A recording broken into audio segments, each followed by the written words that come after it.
ದಿನಾಂಕ 1/7/2026 ಪ್ರಾರ್ಥ ಮುರಳಿ ಬಾಪ್ದಾದ ಮಧುಬನ. ಮಧುರ ಮಕ್ಕಳೇ, ಇಡೀ ಪ್ರಪಂಚಕ್ಕೆ ಶಾಂತಿಯನ್ನು ಕೊಡುವುದು ಒಬ್ಬ ತಂದೆಯದೇ ಕರ್ತವ್ಯವಾಗಿದೆ. ಆದ್ದರಿಂದ ಏ ಶಾಂತಿ ದೇವ ಎಂದು ಹೇಳುತ್ತಾರೆ. ಅಂದ ಮೇಲೆ ತಂದೆಗೆ ಬಹುಮಾನವು ಸಿಗಬೇಕಾಗಿದೆ. ಪ್ರಶ್ನೆ: ಯಾವ ಮಕ್ಕಳು ತಂದೆಯನ್ನು ಸಂಪೂರ್ಣ ಫಾಲೋ ಮಾಡುತ್ತಾರೆ? ಉತ್ತರ: ಯಾರು ತಂದೆಯ ಸಮಾನ ಪಾವನರಾಗುತ್ತಾರೆಯೋ ಅವರೇ ಸಂಪೂರ್ಣ ಫಾಲೋ ಮಾಡುತ್ತಾರೆ. ಯಾರು ಪಕ್ಕಾ ಪ್ರಿಯತಮೆಯರಾಗುವರೋ ಅವರೇ ಪ್ರಿಯತಮನಾದ ನನ್ನನ್ನು ಫಾಲೋ ಮಾಡಲು ಸಾಧ್ಯ. ಇಂತಹ ಪ್ರಿಯತಮೆಯರನ್ನೇ ಜೊತೆಯಲ್ಲಿ ಕರೆದುಕೊಂಡು ಹೋಗುತ್ತೇನೆ. ಆದ್ದರಿಂದಲೇ ಶಾಸ್ತ್ರಗಳಲ್ಲಿ ತೋರಿಸುತ್ತಾರೆ, ಗೋವಿನ ಬಾಲವನ್ನು ಹಿಡಿದುಕೊಂಡರೆ ಪಾರಾಗಿ ಬಿಡುತ್ತೇವೆ ಎಂದು. ಈಗ ಇಲ್ಲಿ ಗೋವಿನ ಅಥವಾ ಬಾಲವನ್ನು ಹಿಡಿದುಕೊಳ್ಳುವ ಯಾವುದೇ ಮಾತಿಲ್ಲ. ಗೀತೆ: ನೀವು ಪ್ರೀತಿಯ ಸಾಗರನಾಗಿದ್ದೀರಿ. ಓಂ ಶಾಂತಿ. ಬಾಪ್ದಾದ ಇಬ್ಬರು ಇದ್ದಾರಲ್ಲವೇ? ಈಗ ಇದಂತೂ ಮಕ್ಕಳಿಗೆ ತಿಳಿದಿದೆ. ಆತ್ಮಗಳ ತಂದೆಯೂ ಶಿವ ತಂದೆಯಾಗಿದ್ದಾರೆ. ನಾನು ಪತಿತ ಪಾವನನಾಗಿದ್ದೇನೆ, ನಿರಾಕಾರನಾಗಿದ್ದೇನೆ. ನೀವು ಸಹ ನಿರಾಕಾರಿಯಾಗಿದ್ದೀರಿ, ಶಾಂತ ಸ್ವರೂಪರಾಗಿದ್ದೀರಿ ಎಂಬುದನ್ನು ತಿಳಿದುಕೊಂಡಿದ್ದೀರಿ. ನಿರಾಕಾರ ತಂದೆಯೂ ಸಹ ಶಾಂತ ಸ್ವರೂಪನಾಗಿದ್ದಾರೆ. ಆತ್ಮವು ಶಾಂತ ಸ್ವರೂಪವಾಗಿದೆ. ಆತ್ಮದ ಸ್ವಧರ್ಮವೇ ಶಾಂತಿಯಾಗಿದೆ. ನಿಮ್ಮ ನಿವಾಸ ಸ್ಥಾನವು ಶಾಂತಿಧಾಮವಾಗಿದೆ. ಯಜ್ಞ ಇತ್ಯಾದಿಗಳನ್ನು ರಚಿಸುವಾಗ ಶಾಂತಿ ದೇವ ಎಂದು ಹೇಳುತ್ತಾರೆ, ಏಕೆಂದರೆ ಶಾಂತಿಯ ಸಾಗರನಂತೂ ಆ ಪರಮಾತ್ಮನಾಗಿದ್ದಾರೆ. ಇಡೀ ಪ್ರಪಂಚಕ್ಕೆ ಶಾಂತಿಯನ್ನೇ ಕೊಡುವವರು ಆ ತಂದೆಯಾಗಿದ್ದಾರೆ. ಅನೇಕರಿಗೆ ಆ ಶಾಂತಿಯ ಹಿಂದೆ ಬಹುಮಾನ ಸಿಗುತ್ತದೆ. ಯಾರಿಗಾದರೂ ಬಹುಮಾನ ಸಿಕ್ಕಿದಾಗ ಇವರು ಶಾಂತಿ ಸ್ಥಾಪನೆ ಮಾಡಲು ನಿಮಿತ್ತರಾಗಿದ್ದಾರೆ ಎಂದು ಹೇಳುತ್ತಾರೆ. ಇದರಲ್ಲಿ ದೊಡ್ಡ ದೊಡ್ಡವರ ಹೆಸರನ್ನು ತೆಗೆದುಕೊಳ್ಳುತ್ತಾರೆ. ಈಗಂತೂ ಇಡೀ ಪ್ರಪಂಚದಲ್ಲಿ ಶಾಂತಿ ಬೇಕಾಗಿದೆ. ಇಲ್ಲದಿದ್ದರೆ ಅಶಾಂತಿಯಲ್ಲಿ ಇರುವವರು ಅನ್ಯರನ್ನು ಅಶಾಂತಗೊಳಿಸುತ್ತಾರೆ. ಇದು ರಾವಣ ರಾಜ್ಯವಾಗಿದೆ. ರಾವಣನು ಶತ್ರುವಲ್ಲವೇ? ರಾಮನಿಗೆ ಶತ್ರುವೆಂದು ಹೇಳುವುದಿಲ್ಲ. ರಾಮನ ಪ್ರತಿಮೆಯನ್ನೆಂದು ಸುಡುವುದಿಲ್ಲ.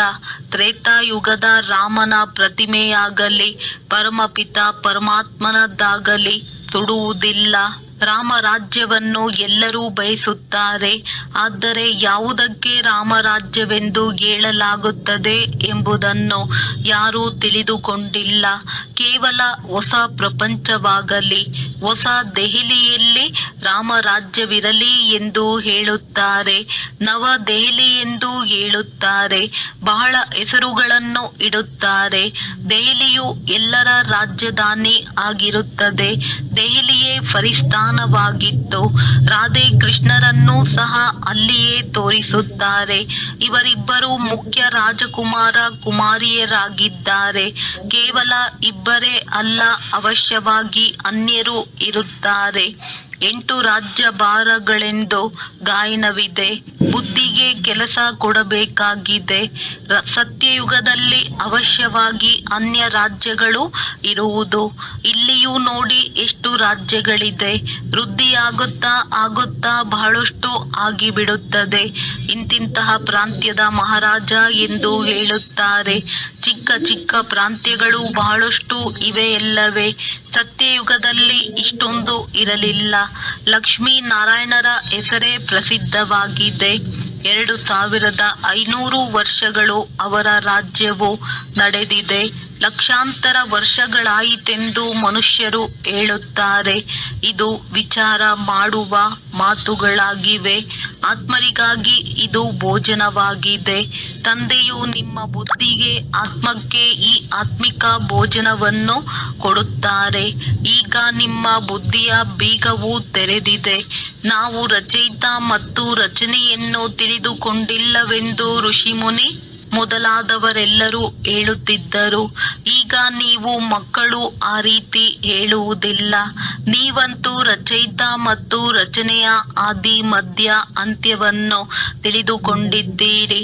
ನೀವು ತಮ್ಮ 84 ಜನ್ಮಗಳ ಚಕ್ರವನ್ನು ಅರಿತುಕೊಂಡಿದ್ದೀರಿ. ಆದಿಯಲ್ಲಿ ನೀವು ದೇವಿ ದೇವತೆಗಳಾಗಿದ್ದೀರಿ. ನಂತರ ಮಧ್ಯದಲ್ಲಿ ರಾವಣನ ಪ್ರವೇಶತೆಯಾಗುವ ಕಾರಣ ವಿಕಾರಿಗಳಾಗಿ ಬಿಟ್ಟಿದ್ದೀರಿ. ಈಗ ಅಂತ್ಯವಾಗಿದೆ. ನೀವು ತಿಳಿದುಕೊಂಡಿದ್ದೀರಿ. ಈಗ ಹಳೆಯ ಪ್ರಪಂಚದ ವಿನಾಶವಾಗಿ ನಂತರ ಆದಿಯಾಗುವುದು. ಆದಿಯಲ್ಲಿ ರಾಮರಾಜ್ಯವಿರುವುದು. ಮಧ್ಯದಿಂದ ರಾವಣ ರಾಜ್ಯವು ಆರಂಭವಾಗುತ್ತದೆ. ಈಗ ರಾವಣ ರಾಜ್ಯವು ಮುಕ್ತಾಯವಾಗಿ ಪುನಃ ರಾಮರಾಜ್ಯವು ಆರಂಭವಾಗುವುದು. ನರನಿಂದ ನಾರಾಯಣರಾಗಬೇಕಲ್ಲವೇ? ಇದು ಸತ್ಯನಾರಾಯಣನ ಕಥೆಯಾಗಿದೆ. ನೀವು ತಿಳಿದುಕೊಂಡಿದ್ದೀರಿ. ಸರ್ವಶಾಸ್ತ್ರಮಯಿ ಶಿರೋಮಣಿ ಶ್ರೀಮದ್ ಭಗವದ್ಗೀತೆ ಆಗಿದೆ. ಶ್ರೇಷ್ಠರಾಗುವುದಕ್ಕಾಗಿ ಶ್ರೀಮತ ಸಿಗುತ್ತದೆ. ಶ್ರೀ ಎಂದು ಶ್ರೇಷ್ಠರಿಗೆ ಹೇಳುತ್ತಾರೆ. ಒಂದು ಗೀತಶಾಸ್ತ್ರವನ್ನೇ ದೇವಿ ದೇವತಾ ಧರ್ಮದ ಶಾಸ್ತ್ರವೆಂದು ಹೇಳಲಾಗುತ್ತದೆ. ಇದರಿಂದ ಸಂಗಮದಲ್ಲಿ ದೇವತಾ ಧರ್ಮದ ಸ್ಥಾಪನೆಯಾಗುತ್ತದೆ. ಪಾವನರನ್ನಾಗಿ ಮಾಡಲು ಸತ್ಯಯುಗದಲ್ಲಿ ಯಾರೂ ಪತಿತರೇ ಇರುವುದಿಲ್ಲ. ಈಗ ನಿಮಗೆ ತಂದೆಯು ತಿಳಿಸುತ್ತಾರೆ, ಗೀತೆಗೆ ಪತಿತ ಪಾವನಿ ಎಂದು ಹೇಳಲು ಸಾಧ್ಯವಿಲ್ಲ. ಗೀತೆಯ ಮೂಲಕ ಪಾವನರಾಗುವುದಿಲ್ಲ. ಗೀತೆಯ ಭಗವಂತನಿಗೆ ಪತಿತ ಪಾವನನೆಂದು ಹೇಳುತ್ತಾರೆ. ಇದನ್ನು ಚೆನ್ನಾಗಿ ನೆನಪಿಟ್ಟುಕೊಳ್ಳಿ. ಗೀತೆಯು ಆದಿ ಸನಾತನ ದೇವಿ ದೇವತಾ ಧರ್ಮದ ಶಾಸ್ತ್ರವಾಗಿದೆ. ಗೀತೆಯ ಸಮಯದಲ್ಲಿಯೇ ಮಹಾಭಾರತ ಯುದ್ಧವೂ ಆಗಿತ್ತು. ಇದರಿಂದ ಅನೇಕ ಧರ್ಮಗಳ ವಿನಾಶ ಮತ್ತು ಒಂದು ಧರ್ಮದ ಸ್ಥಾಪನೆಯಾಯಿತು. ಗೀತೆಗೆ ದೇವಿ ದೇವತಾ ಧರ್ಮದ ಶಾಸ್ತ್ರವೆಂದು ಹೇಳುತ್ತಾರೆ. ಬ್ರಾಹ್ಮಣರ ಶಾಸ್ತ್ರವೆಂದು ಹೇಳುವುದಿಲ್ಲ. ಬ್ರಾಹ್ಮಣರ ಹೆಸರು ಗೀತೆಯಲ್ಲಿ ಇಲ್ಲವೇ ಇಲ್ಲ. ಪರಮಪಿತ ಪರಮಾತ್ಮನೇ ಬಂದು ಬ್ರಹ್ಮರವರ ಮೂಲಕ ಇವೆಲ್ಲ ವೇದ ಶಾಸ್ತ್ರಗಳ ಸಾರವನ್ನು ತಿಳಿಸುತ್ತಾರೆ. ನೀವು ತಿಳಿದುಕೊಳ್ಳುತ್ತೀರಿ, ಸತ್ಯಯುಗದಲ್ಲಿ ಬ್ರಾಹ್ಮಣರಿರುವುದಿಲ್ಲ. ಅಲ್ಲಿ ಲಕ್ಷ್ಮೀನಾರಾಯಣರು ದೇವತೆಗಳಿರುತ್ತಾರೆ. ಬ್ರಹ್ಮನ ನಂತರ ವಿಷ್ಣು ಚಿತ್ರಗಳಲ್ಲಿಯೂ ಸಹ ಬ್ರಹ್ಮನ ಮೂಲಕ ವಿಷ್ಣುಪುರಿಯ ಸ್ಥಾಪನೆ ಎಂದು ತೋರಿಸಿದ್ದಾರೆ. ಬ್ರಹ್ಮ ಮತ್ತು ವಿಷ್ಣು ಒಟ್ಟಿಗೆ ಇರುವುದಿಲ್ಲ. ಬ್ರಹ್ಮನ ಮೂಲಕ ದೇವತಾ ಧರ್ಮದ ಸ್ಥಾಪನೆಯಾಗುವುದು. ಇವು ವಿವರವಾಗಿ ತಿಳಿದುಕೊಳ್ಳುವ ಮಾತುಗಳಾಗಿವೆ. ಈಗ ನೀವು ಮಕ್ಕಳು ಶಿವತಂದೆಯಿಂದ ಸ್ವರ್ಗದ ಆಸ್ತಿಯನ್ನು ತೆಗೆದುಕೊಳ್ಳುತ್ತೀರಿ. ಹಕ್ಕುದಾರರಲ್ಲವೇ? 4 ಮುಖ್ಯ ಧರ್ಮಶಾಸ್ತ್ರಗಳಿವೆ. ಶ್ರೀಮದ್ ಭಗವದ್ಗೀತೆಯು ನಂಬರ್ 1 ಶಾಸ್ತ್ರವಾಗಿದೆ. ಇದರಿಂದ ನಂಬರ್ 1 ಧರ್ಮವು ಸ್ಥಾಪನೆ ಆಗುತ್ತದೆ. ನಂತರ ಇಸ್ಲಾಮಿ ಬೌದ್ಧರು ಬರುತ್ತಾರೆ. ಒಂದು ಗೀತೆಯಲ್ಲಿಯೇ ಶ್ರೀಮದ್ ಭಗವದ್ಗೀತೆ ಎಂದು ಬರೆಯಲ್ಪಟ್ಟಿದೆ. ಮತ್ಯಾವುದೇ ಶಾಸ್ತ್ರದಲ್ಲಿ ಶ್ರೀಮತವಿಲ್ಲ. ಇಸ್ಲಾಮಿಗಳ ಶ್ರೀಮತ ಬೌದ್ಧರ ಶ್ರೀಮತವೆಂದು ಗಾಯನ ಆಗುವುದಿಲ್ಲ. ಶ್ರೀಮದ್ ಭಗವದ್ಗೀತೆಯು ಒಂದೇ ಆಗಿದೆ. ಅದರಿಂದ ಯಾವ ಧರ್ಮದ ಸ್ಥಾಪನೆ ಮಾಡಿದರೂ ಆದಿ ಸನಾತನ ದೇವಿ ದೇವತಾ ಧರ್ಮದ ಸ್ಥಾಪನೆಯಾಯಿತು ಮತ್ತು ಅಂತ್ಯದಲ್ಲಿಯೇ ಸ್ಥಾಪನೆಯಾಗುತ್ತದೆ. ಇವು ತಿಳಿದುಕೊಳ್ಳುವ ಮಾತುಗಳಾಗಿವೆ. ಈಗ ತಂದೆಯು ನಮಗೆ ಶಿಕ್ಷಕನ ರೂಪದಲ್ಲಿ ಓದಿಸುತ್ತಾರೆ. ಇದು ಬುದ್ಧಿಯಲ್ಲಿ ಇರಬೇಕಾಗಿದೆ. ಇವರು ನಮ್ಮ ತಂದೆಯೂ ಆಗಿದ್ದಾರೆ, ಶಿಕ್ಷಕನೂ ಆಗಿದ್ದಾರೆ. ತಂದೆಯು ವಿದ್ಯೆಯಿಂದ ಸರ್ವರ ಸದ್ಗತಿ ಮಾಡುತ್ತಾರೆ. ಆದ್ದರಿಂದ ಸದ್ಗುರುವೂ ಆದರು. ತಂದೆಯನ್ನು ಎಲ್ಲರೂ ನೆನಪು ಮಾಡುತ್ತಾರೆ. ಆದರೆ ಗೀತೆಯಲ್ಲಿ ಕೃಷ್ಣನ ಹೆಸರನ್ನು ಹಾಕಿದ್ದಾರೆ.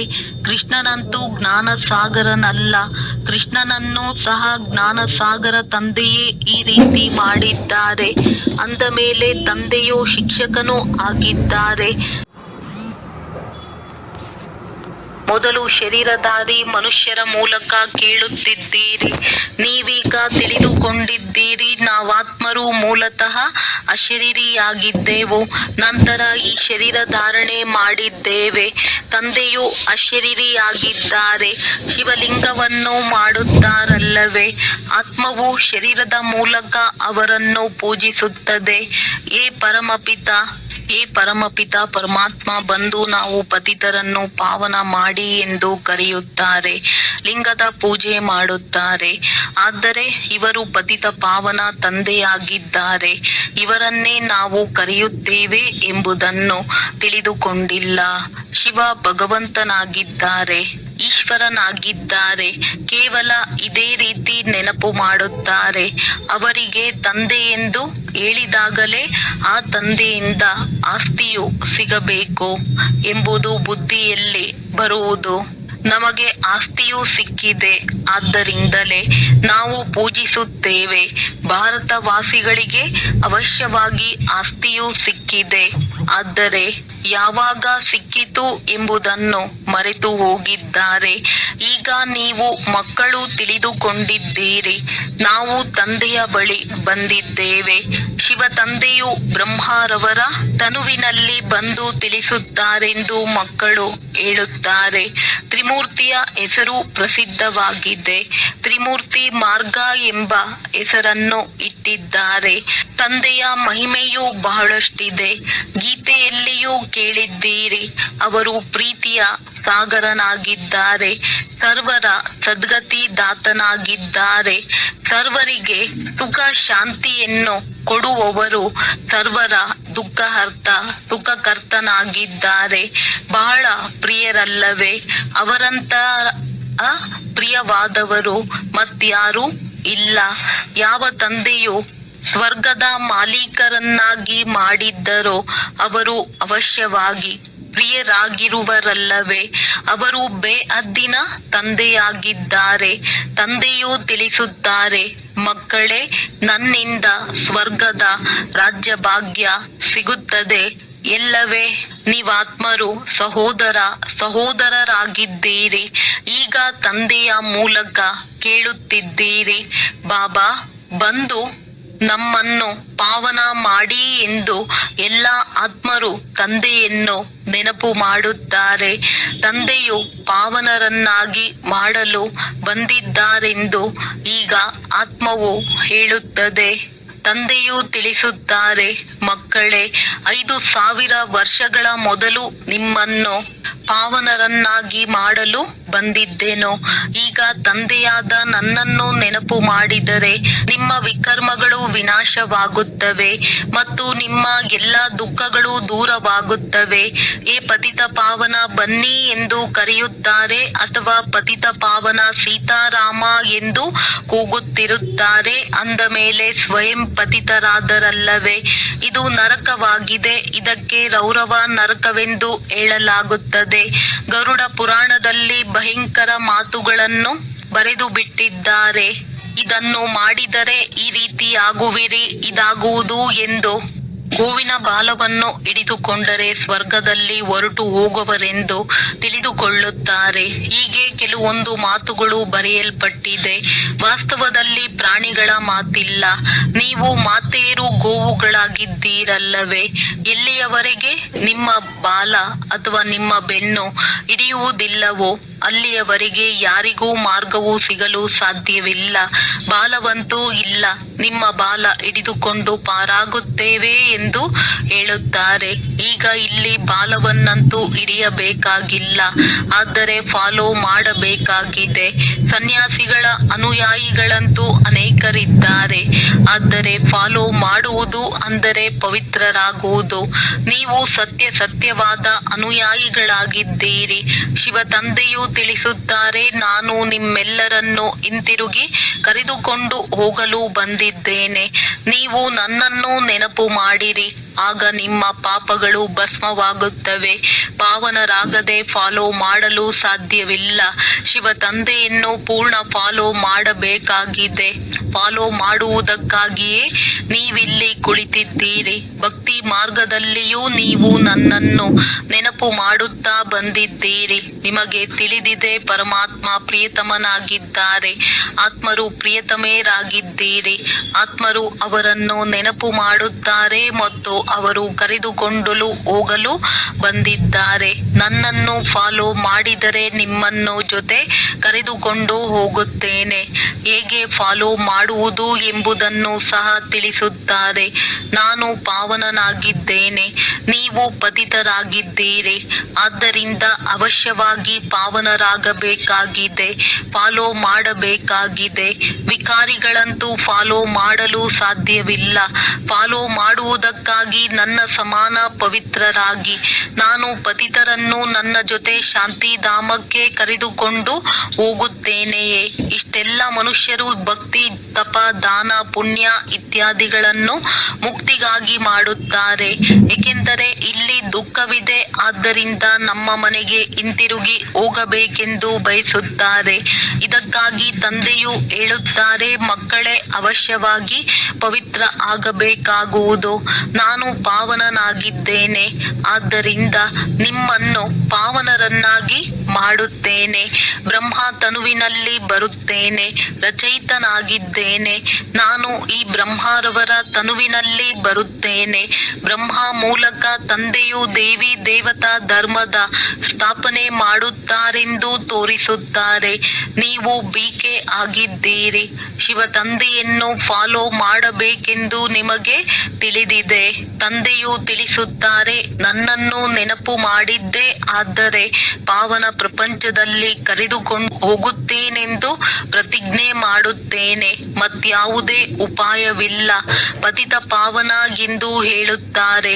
ಹೀಗೆ ಹೇಳಿದಾಗ ದೃಷ್ಟಿಯು ಮೇಲೆ ಹೋಗುತ್ತದೆ, ಇಲ್ಲವೇ ನೀರಿನ ಕಡೆ ಹೋಗುತ್ತದೆ. ಗಂಗೆಯಂತೂ ಪತಿತ ಪಾವನಿಯಲ್ಲ, ಇವು ಸಾಗರದಿಂದ ಹೊರಟಿರುವ ನದಿಗಳಾಗಿವೆ. ಈಗ ಹಿಡಿಯುವುದಾದರೆ ನಿಮ್ಮ ಬಾಲವನ್ನು ಹಿಡಿದುಕೊಳ್ಳಬೇಕು. ತಂದೆಯು ಹೇಳುತ್ತಾರೆ, ನೀವು ಪಾವನರಾಗಬೇಕು, ನನ್ನನ್ನು ಫಾಲೋ ಮಾಡಬೇಕಾಗಿದೆ. ಆಗಲೇ ನನ್ನ ಜೊತೆಯಲ್ಲಿ ಬರುವಿರಿ. ನೀವು ನನ್ನ ಜೊತೆಯಲ್ಲಿಯೇ ಇದ್ದೀರಿ. ಈಗ 84 ಜನ್ಮಗಳ ಚಕ್ರವನ್ನು ಸುತ್ತಿ ಪತಿತರಾಗಿದ್ದೀರಿ. ಪುನಃ ನನ್ನನ್ನು ನೆನಪು ಮಾಡಿದರೆ ಪಾವನರಾಗುತ್ತೀರಿ. ಸನ್ಯಾಸಿಗಳು ಸಹ ಗೃಹಸ್ಥಿಗಳಿಗೆ ಹೇಳುತ್ತಾರೆ, ಫಾಲೋ ಮಾಡಬೇಕೆಂದರೆ ಗೃಹಸ್ಥವನ್ನು ಬಿಟ್ಟು ಬಿಡಿ ಎಂದು. ಇಲ್ಲಿ ತಂದೆಯು ತಿಳಿಸುತ್ತಾರೆ, ನಾನು ಪರಮಧಾಮ ನಿವಾಸಿಯಾಗಿದ್ದೇನೆ. ನೀವು ಸಹ ನಡೆಯಿರಿ, ಅಥವಾ ಇಲ್ಲಿಯೇ ವಿಷಯ ಸಾಗರದಲ್ಲಿ ಇರುವುದು ಇಷ್ಟವಾಗುತ್ತದೆಯೇ. ಏ ಪತಿತ ಪಾವನ, ಬನ್ನಿ ಎಂದು ನೀವು ಕರೆಯುತ್ತಾ ಬಂದಿದ್ದೀರಿ. ಈಗ ತಂದೆಯು ಬಂದಿದ್ದಾರೆ, ಜೊತೆಯಲ್ಲಿ ಕರೆದುಕೊಂಡು ಹೋಗುತ್ತಾರೆ. ಕಲ್ಪ ಕಲ್ಪವೂ ಬಂದು ನಿಮ್ಮನ್ನು ಜೊತೆ ಕರೆದುಕೊಂಡು ಹೋಗುತ್ತೇನೆ. ನಂತರ ಸತ್ಯಯುಗದಲ್ಲಿ ನೀವು ಬಹಳ ಸುಖಿಯಾಗಿರುತ್ತೀರಿ. ಈ ಲಕ್ಷ್ಮೀನಾರಾಯಣರು ಸ್ವರ್ಗದ ಮಾಲೀಕರಾಗಿದ್ದರಲ್ಲವೇ. ಇವರಿಗೆ ಇಷ್ಟೊಂದು ಸುಖ ಕೊಡುವವರು ಯಾರು? ಸ್ವರ್ಗದ ರಚಯಿತ ತಂದೆ. ತಂದೆಯು ನೆನಪು ತರಿಸುತ್ತಾರೆ, ನೀವು ನನ್ನ ಜಯಂತಿಯನ್ನು ಆಚರಿಸುತ್ತೀರಿ. ಪರಮಪಿತ ಪರಮಾತ್ಮನ ಜಯಂತಿಯನ್ನು ಎಲ್ಲ ಭಾರತವಾಸಿಗಳು ಆಚರಿಸುತ್ತಾರೆ. ನನ್ನದು ಇದು ಜನ್ಮಭೂಮಿಯಾಗಿದೆ. ಕ್ರಿಶ್ಚಿಯನ್ನರು ಆಚರಿಸುವರೆ, ಅವರು ಕ್ರಿಸ್ತನನ್ನೇ ಒಪ್ಪುತ್ತಾರೆ. ಶಿವ ಜಯಂತಿಯನ್ನು ಭಾರತವಾಸಿಗಳಿಗೆ ಆಚರಿಸುತ್ತಾರೆ. ಇದು ಸರ್ವರ ಪತಿತ ಪಾವನ ತಂದೆಯ ಜನ್ಮಭೂಮಿಯಾಗಿದೆ. ತಂದೆಯು ಎಲ್ಲರಿಗೆ ಸುಖ ಕೊಡುವವರಾಗಿದ್ದಾರೆ, ಸರ್ವರನ್ನು ಮುಕ್ತಗೊಳಿಸುವವರಾಗಿದ್ದಾರೆ. ಅಂದ ಮೇಲೆ ಭಾರತವು ಎಷ್ಟು ಶ್ರೇಷ್ಠವಾಗಿದೆ ತಂದೆಗೆ ತಿಳಿದಿದೆ. ಡ್ರಾಮಾ ಅನುಸಾರ ನನ್ನ ಮಕ್ಕಳು ಯಾವಾಗ ಬಹಳ ದುಃಖಿಯಾಗಿ ಬಿಡುವರೋ ಆಗ ಪುನಃ ಆಸ್ತಿಯನ್ನು ಕೊಡಲು ನಾನು ಬರುತ್ತೇನೆ. ತಂದೆಯು ಜ್ಞಾನ ಸಾಗರ, ಸುಖದ ಸಾಗರನಾಗಿದ್ದಾರೆ. ಮಕ್ಕಳಿಗೆ ಆಸ್ತಿಯನ್ನು ಕೊಡುತ್ತಿದ್ದಾರೆ. ನನ್ನನ್ನು ಫಾಲೋ ಮಾಡಿರಿ, ಎಂದು ಹೇಳುತ್ತಾರೆ. ಇದಂತೂ ನೀವು ತಿಳಿದುಕೊಂಡಿದ್ದೀರಿ. ನಾವಾತ್ಮರು ವಿಕಾರಿಯಾಗಿದ್ದೇವೆ, ಆದ್ದರಿಂದ ಶರೀರವು ವಿಕಾರಿಯಾಗಿದೆ. ಸತ್ಯಯುಗದಲ್ಲಿ ಆತ್ಮವು ಪವಿತ್ರವಾಗಿರುತ್ತದೆ, ಆದ್ದರಿಂದ ಶರೀರವು ಪವಿತ್ರವಾದದ್ದು ಸಿಗುತ್ತದೆ. ಈಗ ತಂದೆಯು ತಿಳಿಸುತ್ತಾರೆ, ಮಕ್ಕಳೇ ಪಾವನರಾಗಿರಿ. ನೆನಪಿನಿಂದಲೇ ತಮೋ ಪ್ರಧಾನರಿಂದ ಸತೋ ಪ್ರಧಾನರಾಗುವಿರಿ. ಒಳ್ಳೆಯದು. ಮಧುರಾತಿ ಮಧುರ ಅಗಲಿ ಹೋಗಿ ಮರಳಿ ಸಿಕ್ಕಿರುವ ಮಕ್ಕಳ ಪ್ರತಿ ಮಾತ್ಪಿತಾ ಬಾಪ್ ದಾದಾರವರ ನೆನಪು, ಪ್ರೀತಿ ಹಾಗೂ ಸುಪ್ರಭಾತ. ಆತ್ಮಿಕ ಮಕ್ಕಳಿಗೆ ಆತ್ಮಿಕ ತಂದೆಯ ನಮಸ್ತೆ. ಧಾರಣೆಗಾಗಿ ಮುಖ್ಯ ಸಾರ: ತಂದೆಯಿಂದ ಸ್ವರ್ಗದ ಆಸ್ತಿಯನ್ನು ತೆಗೆದುಕೊಳ್ಳಲು ನಾವಾತ್ಮರು ಸಹೋದರರಾಗಿದ್ದೇವೆ. ಇದನ್ನು ಪಕ್ಕಾ ಮಾಡಿಕೊಳ್ಳಬೇಕಾಗಿದೆ. ಬಹಳ ಪ್ರೀತಿಯಿಂದ ಇರಬೇಕಾಗಿದೆ. ಹೇಗೆ ತಂದೆಯು ಪ್ರಿಯಾತಿ ಪ್ರಿಯರಾಗಿದ್ದಾರೆ, ಹಾಗೆಯೇ ಪ್ರಿಯರಾಗಬೇಕಾಗಿದೆ.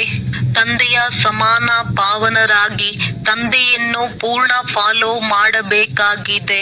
ತಂದೆಯ ಜೊತೆ ಹಿಂತಿರುಗಿ ಶಾಂತಿಧಾಮ ಮನೆಗೆ ಹೋಗುವುದಕ್ಕಾಗಿ ಖಂಡಿತ ಪಾವನರಾಗಬೇಕಾಗಿದೆ.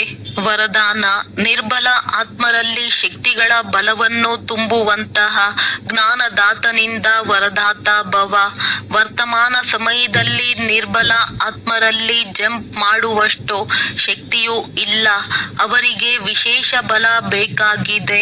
ಅಂದ ಮೇಲೆ ತಾವು ವಿಶೇಷ ಆತ್ಮರು ತಮ್ಮಲ್ಲಿ ವಿಶೇಷ ಶಕ್ತಿಯನ್ನು ತುಂಬಿಕೊಳ್ಳುತ್ತಾ ಅವರನ್ನು ಜಂಪ್ ಮಾಡಿಸಬೇಕಾಗಿದೆ. ಇದಕ್ಕಾಗಿ ಜ್ಞಾನದಾತ ಆಗುವುದರ ಜೊತೆಗೆ ಶಕ್ತಿಗಳ ವರದಾತ ಆಗಿರಿ. ರಚಯಿತನ ಪ್ರಭಾವವು ರಚನೆಯ ಮೇಲೆ ಬೀರುತ್ತದೆ. ಆದ್ದರಿಂದ ತಮ್ಮ ರಚನೆಗೆ ತಾವು ವರದಾನಿ ಆಗಿರುತ್ತಾ ಸರ್ವ ಶಕ್ತಿಗಳ ವರದಾನವನ್ನು ಕೊಡಿ. ಈಗ ಇದೇ ಸೇವೆಯ ಅವಶ್ಯಕತೆ ಇದೆ. ಸ್ಲೋಗನ್: ಸಾಕ್ಷಿಯಾಗಿದ್ದು ಪ್ರತಿಯೊಂದು ಆಟವನ್ನು ನೋಡುತ್ತೀರೆಂದರೆ ಸುರಕ್ಷತೆಯಿಂದಲೂ ಇರುತ್ತೀರಿ ಹಾಗೂ ಅದರಲ್ಲಿ ಸ್ವಾರಸ್ಯವೂ ಬರುತ್ತದೆ. ಅವ್ಯಕ್ತ ಸೂಚನೆ: ಜ್ವಾಲಾ ಸ್ವರೂಪ ಸ್ಥಿತಿಯಲ್ಲಿರುತ್ತಾ ಶಕ್ತಿಶಾಲಿ ನೆನಪಿನ ಅನುಭವ ಮಾಡಿ. ನೀವು ಮಹಾನ್ ತಪಸ್ವಿ ಆತ್ಮರು. ಜ್ವಾಲಾ ರೂಪದ ಶಕ್ತಿಶಾಲಿ ನೆನಪಿನ ಮೂಲಕ ಪ್ರಾಪ್ತಿಯ ಕಿರಣಗಳ ಅನುಭೂತಿ ಮಾಡಿ ಮತ್ತು ಮಾಡಿಸಿ. ನಿಮ್ಮ ತಪಸ್ವಿ ಸ್ವರೂಪ ಅನ್ಯರಿಗೆ ಕೊಡುವ ಸ್ವರೂಪವಾಗಿದೆ. ಹೇಗೆ ಸೂರ್ಯ ವಿಶ್ವಕ್ಕೆ ಬೆಳಕು ಕೊಡುವ ಮತ್ತು ಅನೇಕ ವಿನಾಶಿ ಪ್ರಾಪ್ತಿಗಳ ಅನುಭೂತಿ ಮಾಡಿಸುತ್ತಾರೆ, ಹಾಗೆಯೇ ನೀವು ಸಹ ತಮ್ಮ ತಪಸ್ಸಿನ ಸ್ವರೂಪದ ಮೂಲಕ ಶಾಂತಿ ಮತ್ತು ಶಕ್ತಿಯ ಕಿರಣಗಳನ್ನು ಕೊಡುತ್ತೀರಿ. ಒಳ್ಳೆಯದು. ಓಂ ಶಾಂತಿ. ಓಂ ಶಾಂತಿ.